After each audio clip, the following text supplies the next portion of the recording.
Better Life Media, America's leading source for life improvement, presents Brian Tracy. Secrets of Self-Made Millionaires.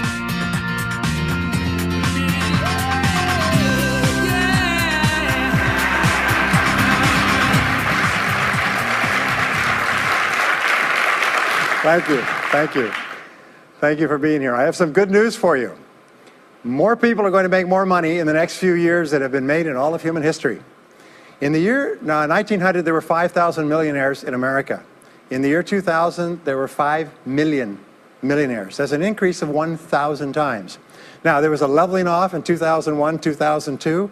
In the last 2 years, the number of millionaires has jumped 33%. It's jumped to 8.2 million millionaires in America, and virtually all of them are self-made, which means they started without a pot to you-know-what in or a window to throw it out of.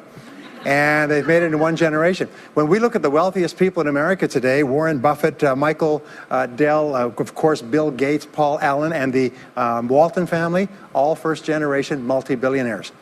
We have a $12 trillion economy today that is growing at the rate of $500 to $600 billion a year, and all that money is going through somebody's fingers, and your job is to make sure it goes through yours and some of it sticks. Is that a good goal for today? And my job is to show you how to do it. The good news is that all the answers have been found. Self-made millionaires have been studied exhaustively. They've been analyzed. They've been interviewed by the hundreds of thousands and millions.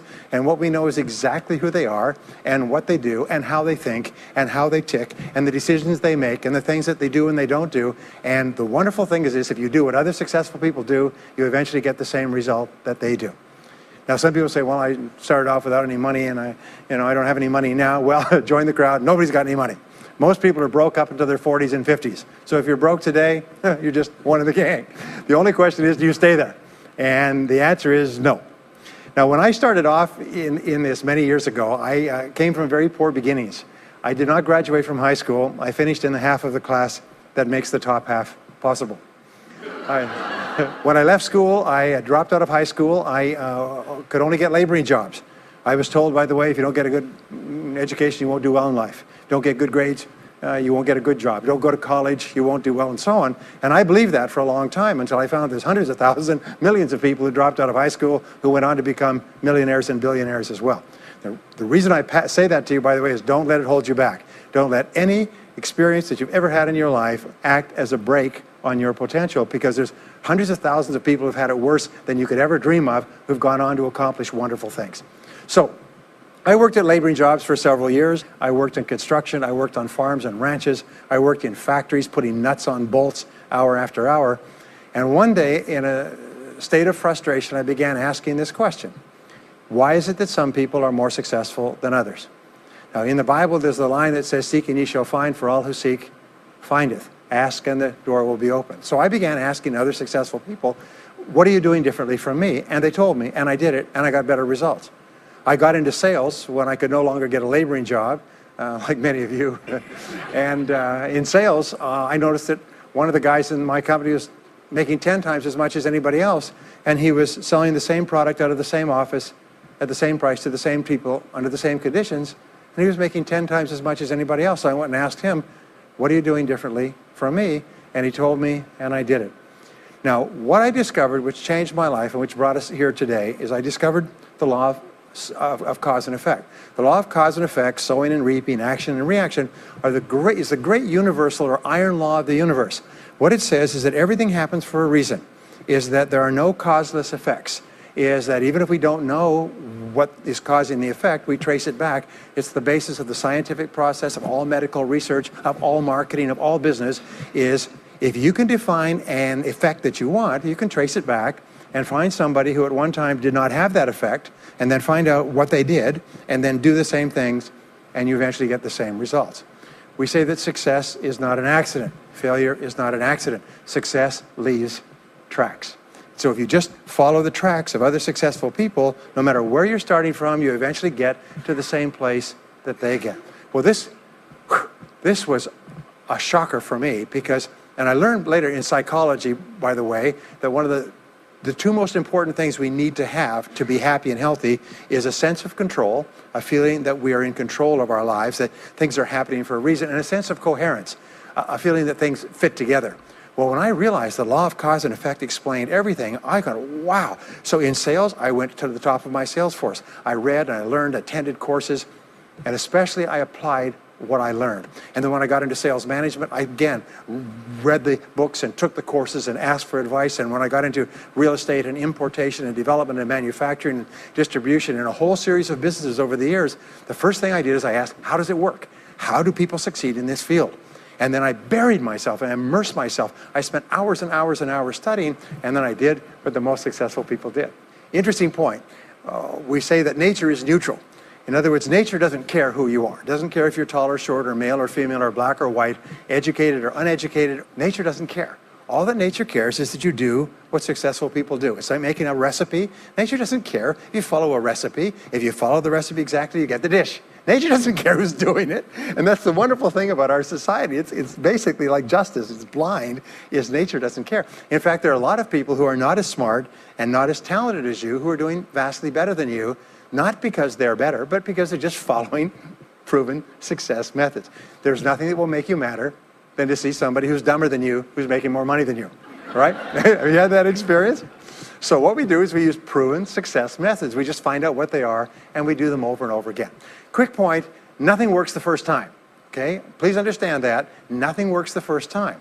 What is the average number of times that a person tries with a new goal before they give up? Can you guess? Well, the average is less than 1, because most people give up before they try even once. They say, that's a great goal. I'd love to be financially independent. And then they give up. They don't even try. They say, but I couldn't because of this and because of that and so on. And then they move away to a wonderful place called Someday I'll. You ever heard of Someday I'll? Someday I'll start saving money. Someday I'll get out of debt. Someday I'll lose weight. Someday I'll start a business. Someday I'll get serious about my finances. And most people live on Someday I'll. Your job and my job is to vote yourself off the island, right? And we start taking control of our lives. Well, about some years ago, I was called by a major businessman, and he asked me if I would do a talk for his 800 entrepreneurs that own separate franchises within his organization on how to become a self-made millionaire. And I said, sure. When you're a young speaker, you agree to speak on any subject. Sure, I'll speak on that subject. And I was just like most people. When I was young, I wanted to be a millionaire by the time I was 30. And when I hit 30, I put it off to 35. And as I got to 35, you put it off to 40, and then you kind of just don't look at it anymore. You forget about it and feel the deck is stacked against you. Well, I was about 38, 39 when he called me up and asked me. I said, sure, no problem. And I said, now, what do I know about self-made millionaires? And this is a shocker. I didn't know anything. Oh, I knew that they had more than $1 million, but that's a real basic piece of knowledge, you know. So I started thinking, what do I know about them? So I began to study them.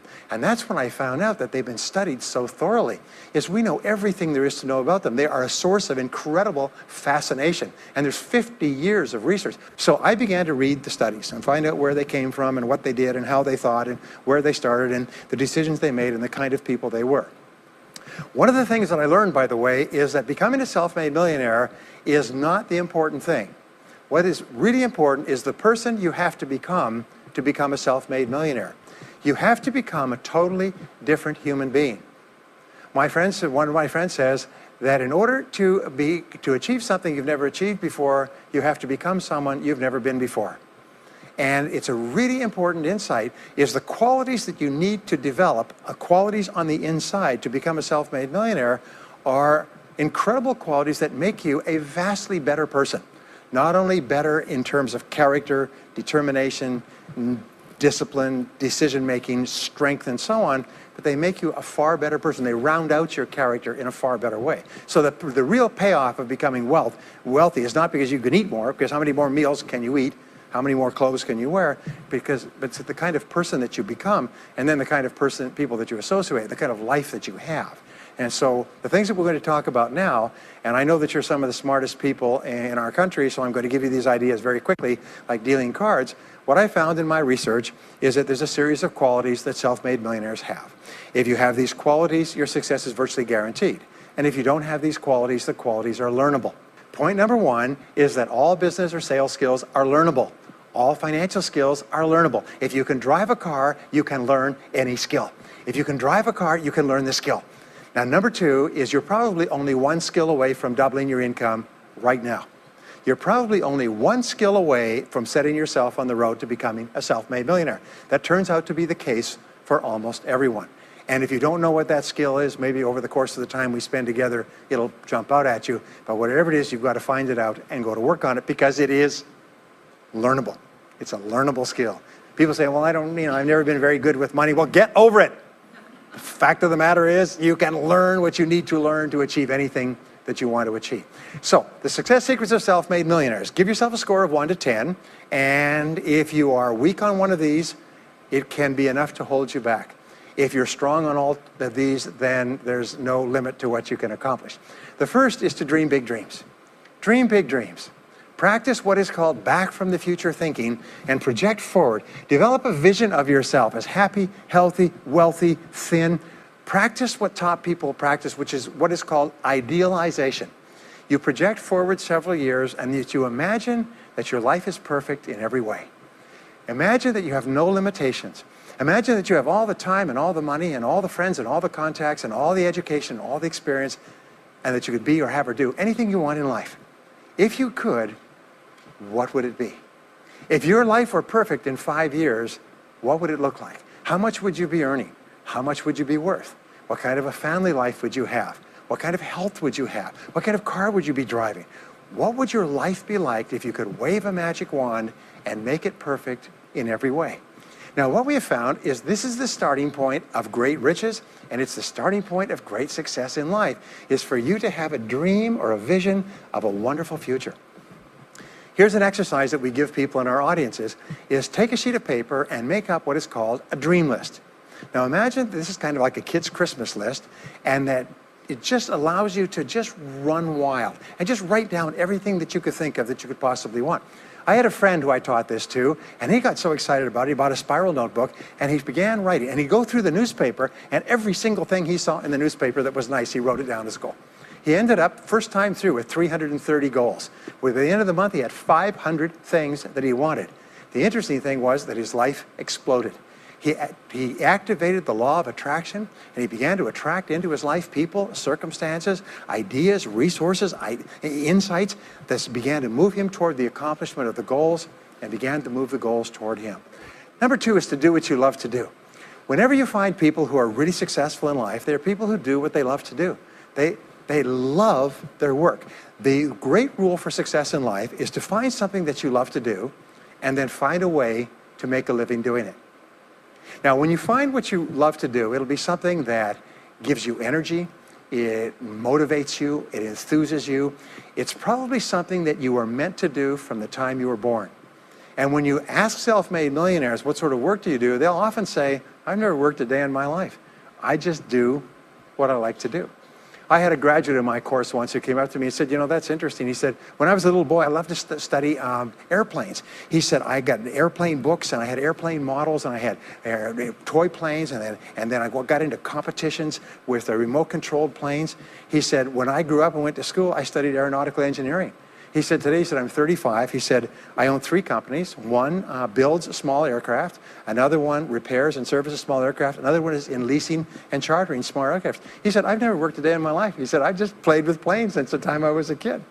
So one of the things that you can do is go back to the time when you were young, as a child between the ages of 7 and 14, before you discovered boys or girls, and what is it that you really love to do?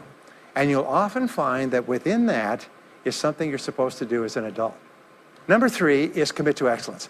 Now, this is really, really important, and I had a hard time with this as a young man because I was never good at anything. I was never picked for any team, and if I was picked, I was the first person cut. I got lousy grades in every class. I got fired from multiple jobs. I even got fired from a job pumping gas once. Can you imagine that? Being fired for pumping gas because you're no good. They came out and said, you're no good at pumping gas. How can you be no good? Little old ladies can pump gas, and here I was no good at pumping gas. Anyway, so I got fired. I went from job to job, and then I discovered that all people who are successful are excellent at what they do. You know the old question they asked Willie Sutton, the bank robber, why do you rob banks? He said, well, that's where the money is.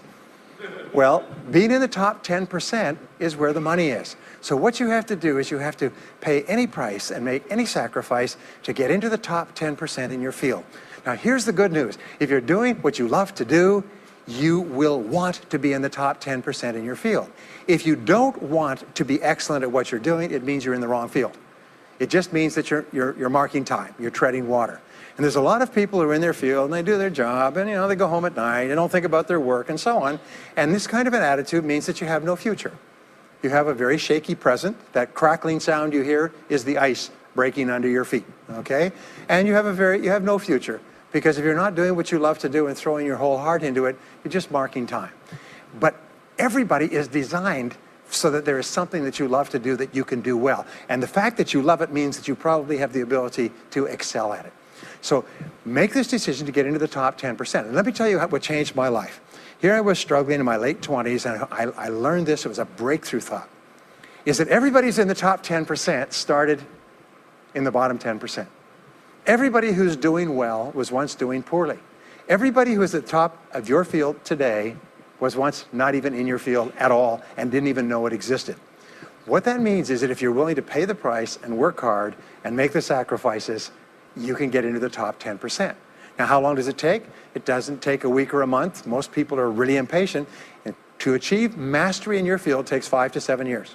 People say 5 to 7 years. Geez, I'll be 5 to 7 years older before I start enjoying the big rewards. Well, how much older will you be in 5 to 7 years anyway?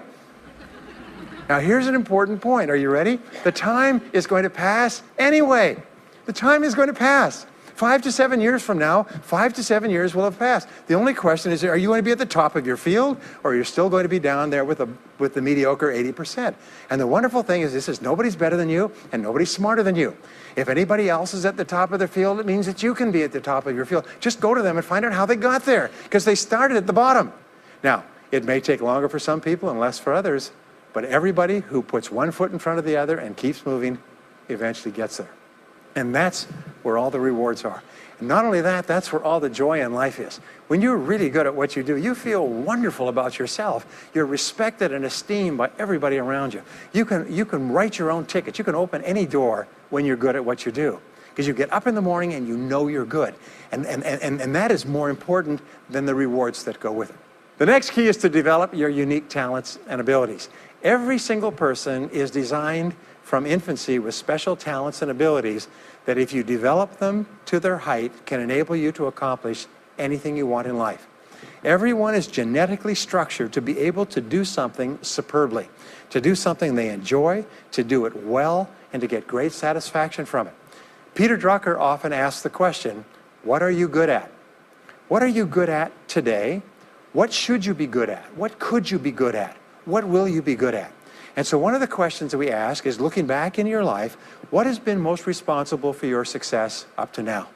What has been most responsible in the past? What is it that you have done that has gotten you the best results? Because as we said before, success leaves tracks. And if you look back into your past, you'll often find indicators that guide you to your future. Do you remember that fellow that won $300 million in the lottery? He was a high school physics teacher. And they asked him what he's going to do with it. He said he's going to take a week off and then get back to work, because he doesn't want to give up his job teaching high school physics, because he loves his work so much. That is a person who's in the right place for him. And now he can just drive to it in a nicer car. Anyway, now the next key to becoming a self-made millionaire is to see yourself as self-employed. What we found is the top 3% of adults in our society see themselves as self-employed. They see themselves as in charge of their own lives. When I started off my career as a young man, I was 21 years old, working as a construction laborer, living in a one-bedroom apartment, broke, taking buses 2 hours every morning to get to work, and buses 2 hours to get back.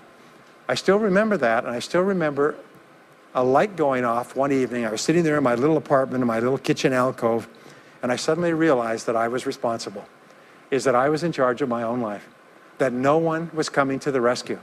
And it was one of the great turning points in my life. So what you find is that all exceptional people are highly responsible people. They look upon themselves as self-employed. Sometimes I'll ask an audience, I'll say, how many people here are self-employed? And some people will raise their hand and some won't. I'll say, now what's the true answer to this question? And the true answer is that everyone is self-employed. The biggest mistake you could ever make is to ever think you work for anyone else but yourself. Even if someone else signs your paycheck for you all your life, The most valuable people in any organization are the people who treat the company as though it belongs to them. They see everything that happens as affecting them personally. They're not the 9-to-5ers, the no-hopers that say, yeah, well, I go to work. When I'm not at work, I don't think about my work.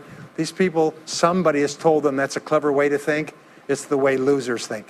Winners think about their company, and when they're not there, they think about how they can do it better. When something happens in their company, they take it personally because they see themselves as highly responsible. As a result, they're paid more, they're given more educational opportunities, they're promoted faster, and these are the people that eventually, like cream, rise to the top of every organization and every industry, the top 3%. The next key to becoming a self-made millionaire is to develop a clear sense of direction. Developing a clear sense of direction means that you need to become intensely goal-oriented. We find that all successful people are goal-oriented. There's an old saying, you can't hit a target that you can't see. You've got to know what you want in every area of your life. Some years ago, I worked with the Hind Oil Company in Texas. The Hind Oil Company was founded by H.L. Hunt, who became the wealthiest, self-made, multi-billionaire in the world. At his peak, he owned 200 companies and had a royalty income of $3 million a day. Most phenomenal man, by the way. And he was interviewed by a friend of mine on television before he died in the early 70s.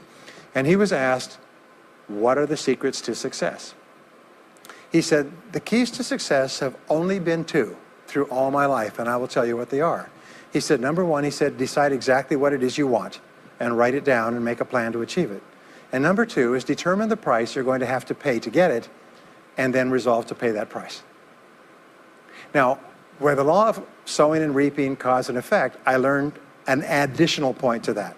I learned that your current life today is the result of the price you've sown up to now. Is whatever you've put in, you get out. So whatever you're getting out today is a result of what you've put in. If you don't like what you're getting out, what you have to do is you have to put in something different.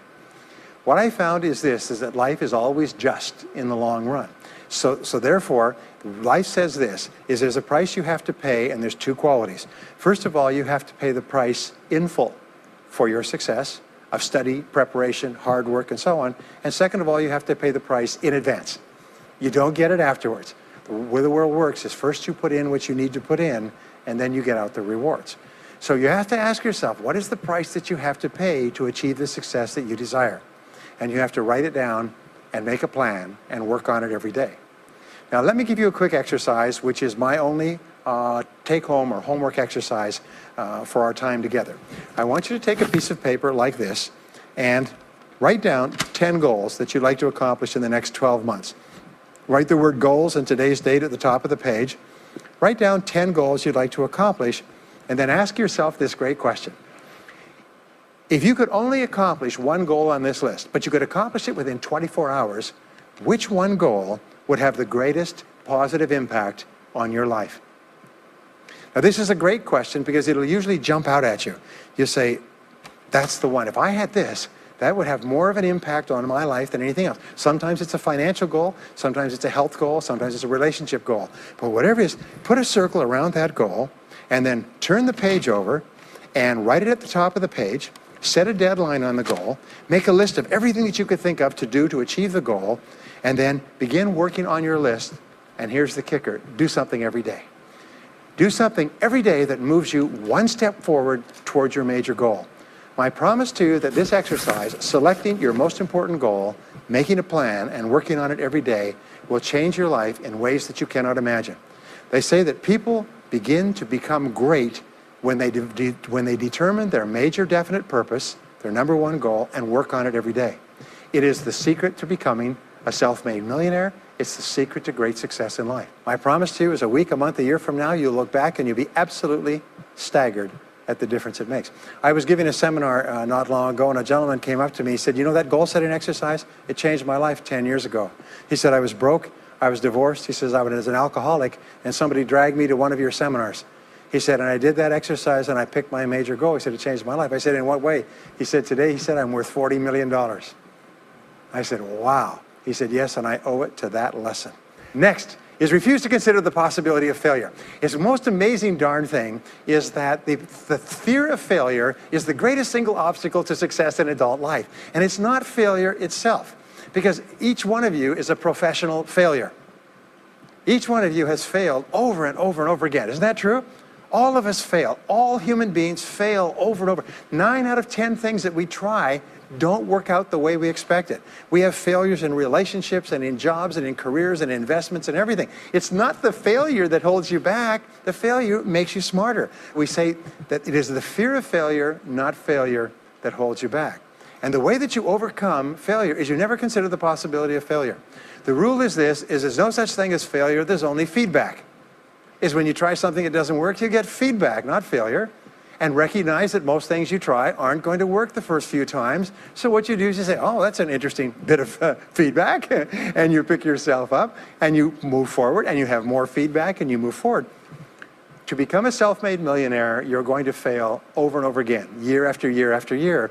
But your brain has a cybernetic mechanism, which means that times you try something, you get feedback, which makes you smarter. And when you try something else, you get feedback, which makes you smarter. And eventually, you reach the point where you're too smart and you stop making mistakes. You start to do more and more things right and fewer things wrong. But you can't get there unless you have experienced the failures. Henry Ford once said that failure is merely an opportunity to more intelligently begin again. Now, let me pass on one great rule to you, which has been discovered in interviewing self-made millionaires. Self-made millionaires look into every failure for something good. They say there's got to be something good in this that I can benefit from, and surprise, surprise, they always find it. Second is, self-made millionaires always seek the valuable lesson in every setback or obstacle or temporary failure, and they always find the lesson. Now, what do failures do? Failures whine and cry and think about what they've lost and blame their problems on someone else. Successful people say, what can I learn from this that will make me smarter next time? And my promise to you, those who seek find, is that if you go looking for a valuable lesson in the biggest problem that you're facing today, you'll always find the lesson. Here's another possibility. Your biggest problem today could be the biggest gift that you have ever received, because it may contain within it the lesson that will make you successful.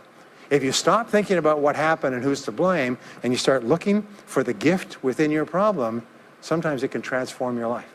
The next key is to dedicate yourself to lifelong learning. Now, what takes you from rags to riches is personal development, personal and professional development. In the 21st century, as Peter Drucker says, knowledge and skill are the keys to the 21st century. And the only thing that will be relevant, the only skill that will be relevant in the 21st century is the ability to learn new skills, because virtually everything you know is becoming obsolete at a rapid rate. Stephen Covey says that your current knowledge base has a half-life of 2 years, which means that half of everything you know will be irrelevant within 2 years. And 2 years from now, half more. So if you're not continually learning and upgrading your knowledge and skills, you're not staying in the same place. As Pat Riley says, the basketball coach says, if you're not getting better, you're getting worse.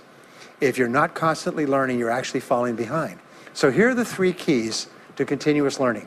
Number 1 is read in your field 30 to 60 minutes each day. In other words, turn off the television, turn off the radio, put aside the newspaper, and just read in your field.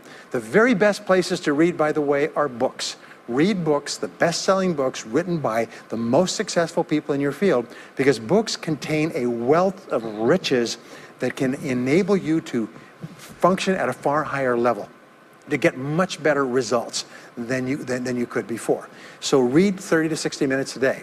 I've had people tell me, countless people over the years, that reading an hour a day has doubled and tripled their income within a year.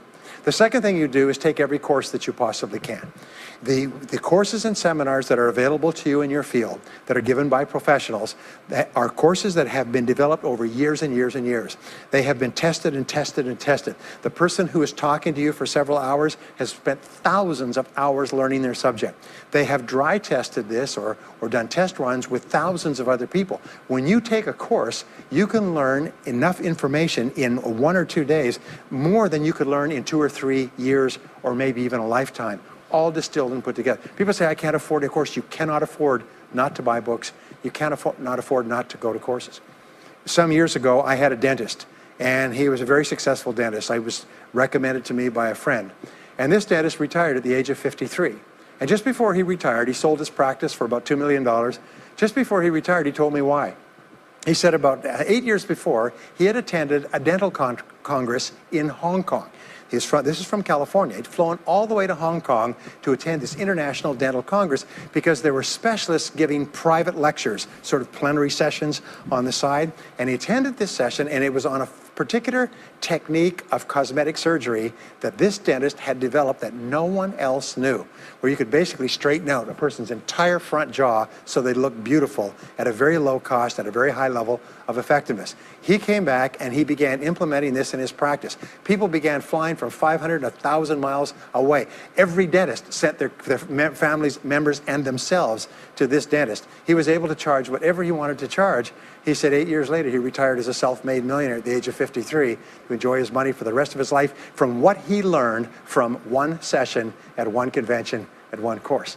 Now, that is a true story, and maybe it's an exception, but you can never tell where the information is going to come from. The third way that you can upgrade your skills is listen to audio programs in your car. The average driver drives 500 to 1,000 hours a year, 25 to 50,000 miles. If you listen to audio programs in your car, according to the University of Southern California, you will get the equivalent of almost full-time university attendance just listening to learning material as you drive around. It can totally and profoundly change your life. Very, very important. Here's an interesting point. The more you commit yourself to becoming the best person you can be, the more you like yourself and respect yourself. The more energy you have, the bigger goals you set for yourself, the more you persist. When you invest in yourself and you read and learn and upgrade your skills, you're telling yourself, wow, I am a person with a great future, and it's up to me to maximize my potential. And your self-esteem goes up, your self-respect goes up, your sense of personal pride goes up, and you started to get promoted more and paid more in every part of your life. Well, the next is to develop a workaholic mentality. In our society today, you hear all these people talking about take it easy, have balance in your life, relax, lean back, have fun at work, happy, get along with your coworkers. This is loser talk. Loser, loser, loser. Now, there's a time in your life when you can back off, all right? You can take it easy. But that's when you've made it, not before you've made it. Because before you've made it, you're in a competition with hundreds of thousands of millions of other people, like at the Olympics, who also want to make it. And in order for you to win, you are going to have to work harder and work better and work smarter than they do. So the rule is to develop a workaholic mentality. What does this mean? It means that you start a little earlier, you work a little harder, and you stay a little later. Use what I call the 40-plus formula. The 40-plus formula says that working 40 hours a week gets you survival, and that's all. You work 40 hours a week, you survive. You make no progress. You don't go ahead. You just barely hang on. Every hour that you invest in your work or yourself over 40 is an investment in your future.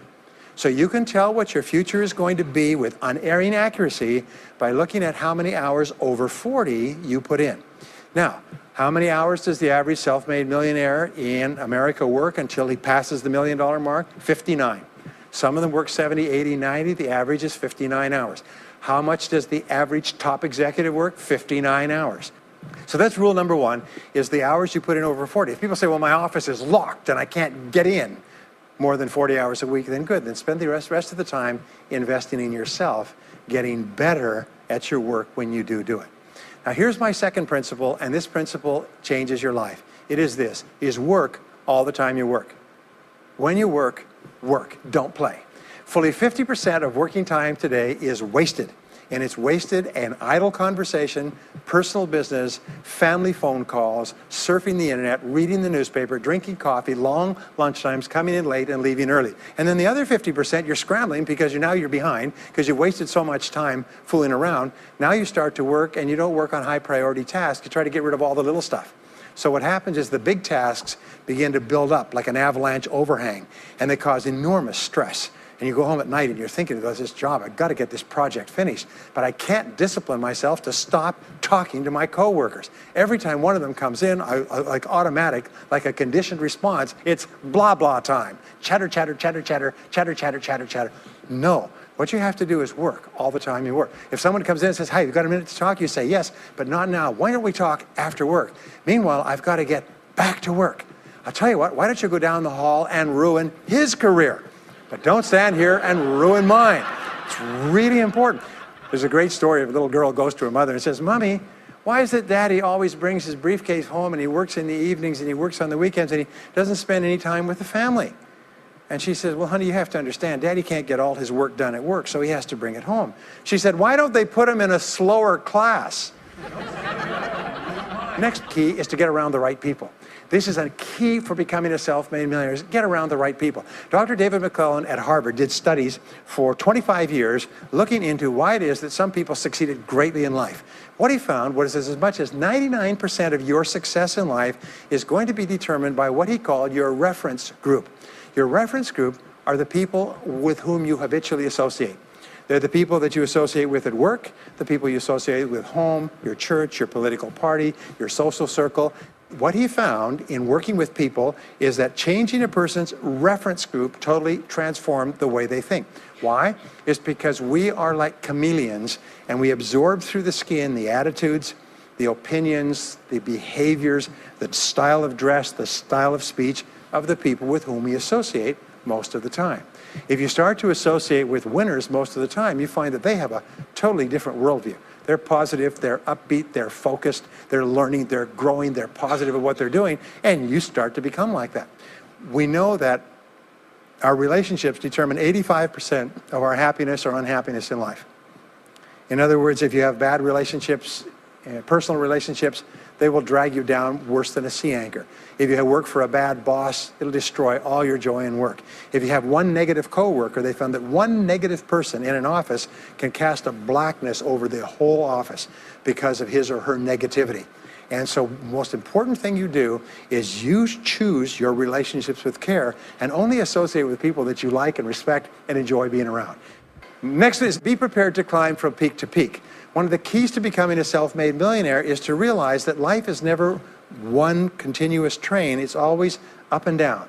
So it goes up. Like if you climb a mountain peak, you have to go down into the valley before you climb the next peak. So all of life is cycles and trends. All of life is cycles and trends. And there's up cycles and there's down cycles, and there's up trends and there's down trends. The question is, what is the general direction of your trends? We say this, is that life is 2 steps forward and 1 step back. Successful people focus on the 2 steps forward, and then they protect themselves on the downside. They build up cash reserves. They put in stop-loss orders on their stock market. They very carefully watch what they're doing. So they try to maintain that 2 steps up, and then they make sure that the 1 step back is not so far. And then they want to make sure that this curve is generally upward, so that each time there's a step back, they're still further ahead than they were before. The next one, which is to develop resilience and bounce back. Developing resilience and bouncing back is one of the key qualities of self-made millionaires, because as I said right at the beginning, most things won't work. This is a very interesting point, is that you're going to be knocked down over and over again. And what we know, as my friend Charlie Jones says, is you have to bounce, don't break. And when things go wrong, bounce. And so what I learned many years ago was this interesting technique of what is called mental rehearsal. And mental rehearsal says that you mentally prepare for the inevitable downturns before they occur. So you say, all right, in the course of life, things are going to go wrong, but when they do, I'm not going to become upset. I'm not going to get mad or angry or anything else. I am just going to take it and learn from it and pick myself up and keep going. Sometimes I ask this question, does anybody here have any problems? Everybody says yes, everybody's got problems. Well, here's the rule, is all of life is a continuous series of problems. They never end. The problems just keep on coming, like the waves of the ocean. The only break in this unbroken series of problems will be the occasional crisis. So life will be problem, problem, problem, problem, problem, problem, crisis. Problem, problem, problem, problem, problem, crisis. It's like the waves of the ocean. 6 problems and a crisis, 6 problems and a crisis. Which means that everybody here is either in a crisis right now, has just gotten out of a crisis, or is just about to have a crisis. So what we have found is this: the hallmark of superior people, 30 years of research, is how you respond to a crisis. How you deal with problems and how you respond to a crisis. And what we have found is this, is superior people look for the solution to every problem. They don't allow themselves to become upset and angry. When something goes wrong, they say, okay, what's the solution? And they become intensely solution-oriented. When you have a very intense problem, that stimulates creativity to solve the problem. So what you do is you write and define the problem clearly. If you have a problem, you say, wait a minute, what is my problem? What is it that I'm worried about? And write it down. And the very act of defining a problem clearly often triggers the solution to the problem. One last technique that I want to give you with regard to your major definite purpose. And if you only do these two things as a result of our time together, they will transform your life. You've already identified the one goal that can have the greatest positive impact on your life. Now what you do is you take that goal and you write it at the top of a page in the form of a question. And you say, let us say your goal is to double your income. That could have a major impact on your life. You say, what are all the things that I could do to double my income in the next 12 months? Write it as a clear question. Even better, if you're earning $50,000 a year today, write, what could I do to earn $100,000 over the next 12 months? The more specific the question, the better. Then you devote yourself to writing 20 answers to this question. You must write a minimum of 20 answers. Work harder, work smarter, start earlier, stay later, change occupations, upgrade my skills, whatever it is, keep forcing yourself to write till you've written 20 answers. We call this mindstorming. The first 3 to 5 answers will be easy. The next 3 to 5 answers will be difficult. The last 10 answers will be incredibly difficult. But I have given this exercise to people who've gone on to become millionaires so many times I've lost track, because they often find that the 20th answer changes their whole life. And if you've ever done this once, it's absolutely staggering. More people have become millionaires with this simple idea of mindstorming, what I call the 20 idea method, than any other single method of creative thinking ever discovered. Once you've got your 20 answers, pick one answer and take action on it immediately. Once you've got, it doesn't matter what it is, just take one answer and take action on it, and that will keep you thinking and acting creatively all day long. The next key to becoming a self-made millionaire is to become an unshakable optimist. An unshakable optimist means that you think and talk about what you want most of the time. Optimists think and talk about what they want. They look for the good in every situation. They seek the valuable lesson. They're constantly feeding their mind with great ideas, which opens up new perspectives. What I have found is that optimists have 3 wonderful qualities. Number 1 is they learn more things. As a result, they dramatically increase the likelihood that they will learn the right thing at the right time. Number 2 is they try more things, which dramatically increases the likelihood that they'll try the right thing at the right time. And number 3 is they persist. They never give up. Optimists make a decision that once they've decided they're going to become wealthy, they just never stop until they achieve that goal. Now, will they have many setbacks and obstacles and difficulties? Do you know that almost everybody succeeds in a different direction from what they originally intended or from what they originally thought? But they just keep going. Almost like a football player running down the field, running, blocking, changing, moving back, forward, continually, but never loses sight of the goal. So optimists learn more things, try more things, and persist longer. I want to leave you with the last 2 qualities of self-made millionaires. Second to the last quality is that they develop the qualities of courage and persistence. I said before, the biggest single obstacle to success is the fear of failure. The antidote to the fear of failure is the habit of courage. And what we know is that you need 2 types of courage to succeed. The first type of courage is the courage to begin. It's the courage to launch with no guarantees of success. Someone once said that if all obstacles must first be removed, nothing will ever get done. So successful people are willing to think, plan, make decisions, and then take action with no guarantees. We say leap and the net will appear. Take action with no guarantees and then learn. The second part of courage is the courage to endure. It's the courage to persist. It's the courage to keep on keeping on. It's to make the decision in advance that you will never give up. No matter what happens, you will never give up. You will get knocked down over and over again, but you'll never give up.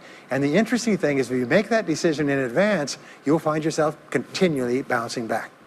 So courage means the courage to begin and the courage to endure. And the final quality of self-made millionaires, and Napoleon Hill called this the master key to riches. After studying 500 of the richest people in American history, he said it's the quality of self-discipline.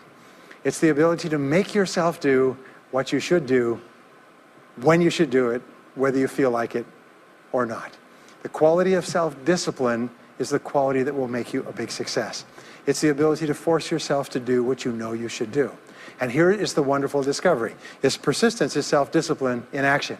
Every time you persist, you build your self-discipline. Every time you practice self-discipline, you build your ability to persist. And the 2 of them are tied into your self-esteem. So the more you persist, the more you like yourself. And the more you like yourself, the more discipline you have. And the more discipline you have in practice, the more you like yourself. As a result, the more you persist. And eventually you get onto an upward spiral where you become absolutely unstoppable.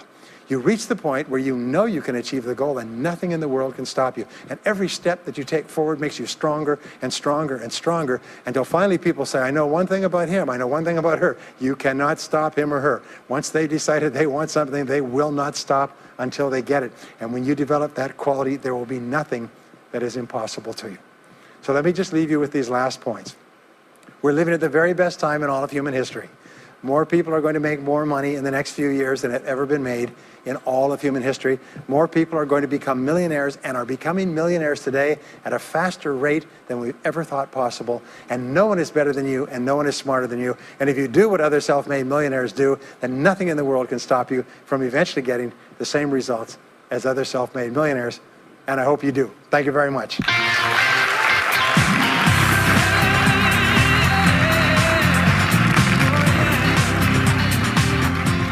We hope you've enjoyed this special presentation of Brian Tracy's Secrets of Self-Made Millionaires.